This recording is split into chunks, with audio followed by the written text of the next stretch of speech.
RRB group D की तैयारी में लगे हैं तो ये बात तो बिल्कुल साफ है कि लाखों की भीड़ से आगे निकलना है तो सिर्फ मेहनत से काम नहीं चलेगा।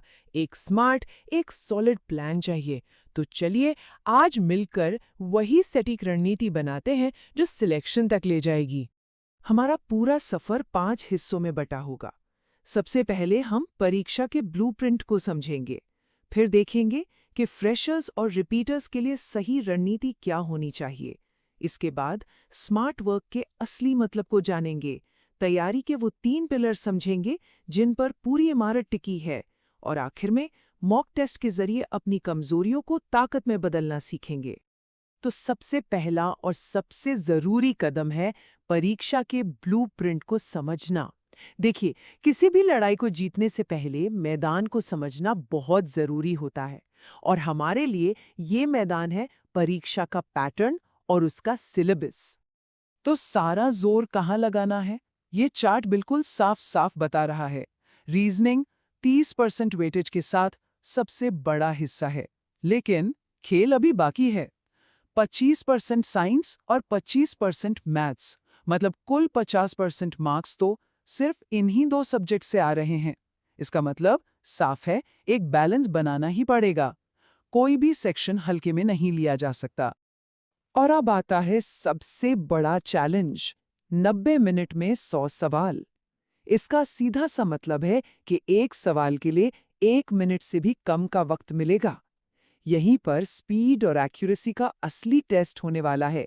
और ये टेस्ट साइंस, मैथ्स और रीजनिंग में ही सबसे ज्यादा होगा। यकीन मानिए, यही 3 सेक्शन हैं जो सिलेक्शन का फैसला करेंगे। दूसरा कदम, फ्रेशर और रिपीटर के लिए अलग अलग रास्ते। जाहिर सी बात है, जो पहली बार इस मैदान में उतर रहा है और जो पहले से ही इसके दांव पेंच जानता है, दोनों की स्ट्रैटेजी एक जैसी तो हो ही नहीं सकती। देखिए, अगर ये पहला अटेम्प्ट है तो पहला लक्ष्य होना चाहिए 100% सिलेबस खत्म करना, अपनी नींव को मजबूत करना। इसमें 3 से 4 महीने लग सकते हैं और लगने भी चाहिए। लेकिन अगर ये दूसरा या तीसरा अटेम्प्ट है तो पूरा सिलेबस दोबारा पढ़ने की गलती बिल्कुल मत करना। अपनी उन 10-20% कमजोरियां पर सीधा हमला करना है और पहले दिन से ही मॉक टेस्ट देना शुरू कर देना है। तीसरा कदम, स्मार्ट वर्क का फायदा। और यहीं पर असली गेम चेंजर छिपा है।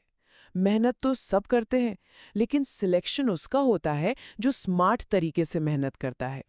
तो सवाल ये उठता है, 14 घंटे की गधा मजदूरी बेहतर है या फिर 8 घंटे की स्मार्ट पढ़ाई? क्योंकि ज्यादा घंटे पढ़ने का मतलब हमेशा ज्यादा नंबर लाना नहीं होता। चलिए देखते हैं कैसे।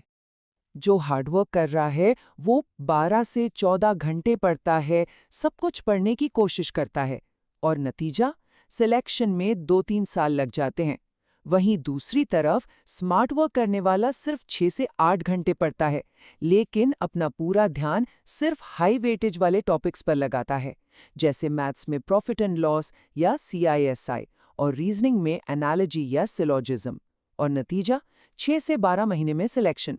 चौथा कदम, तैयारी के 3 स्तंभ। तो सवाल यह है कि ये स्मार्ट वर्क आखिर किया कैसे जाए। इसके 3 बहुत मजबूत पिलर्स हैं और हर किसी को इन्हें फॉलो करना ही होगा।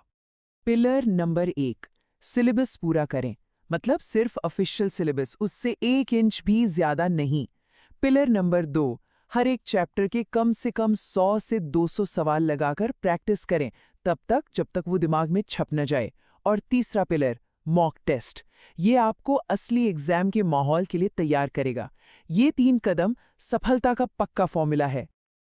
और अब हमारा 5वां और सबसे जरूरी कदम, मॉक टेस्ट से महारत हासिल करना।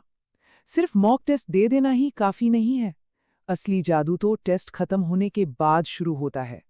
इस जादू का नाम है गैप एनालिसिस, मतलब अपने स्कोर और टॉपर के स्कोर के बीच का फासला समझना। हर गलत जवाब से ये पूछना है कि तुम गलत क्यों हुए। क्या कॉन्सेप्ट में कमी थी? क्या जल्दबाजी में कोई सिली मिस्टेक हो गई, या सवाल ही समझ नहीं आया? जब इन क्यों का जवाब मिलेगा, तभी असली सुधार शुरू होगा। ये एक साइकिल है, एक लूप है जिसे लगातार चलाना है। मॉक टेस्ट दो, हर गलती का पोस्टमार्टम करो, अपने कमज़ोर चैप्टर्स की एक लिस्ट बनाओ, जैसे मैथ्स में कंपाउंड इंटरेस्ट हो सकता है या रीजनिंग में एनालॉजी। अब अगला एक हफ्ता सिर्फ इन्हीं चैप्टर्स को दोबारा पढ़ो, प्रैक्टिस करो, फिर अगला टेस्ट दो। ये साइकिल तब तक दोहराते रहना है जब तक स्कोर आसमान छूने न लगे। तो सार बस इतना है, सफलता का रास्ता घंटों की पढ़ाई से नहीं, बल्कि एक स्मार्ट और डिसिप्लिन्ड प्लान से होकर गुजरता है। तो अब खुद से पूछने वाला सवाल सिर्फ एक है, आज की गैप एनालिसिस के बाद वो कौन सा एक कमजोर चैप्टर है जिसे सबसे पहले अपनी सबसे बड़ी ताकत बना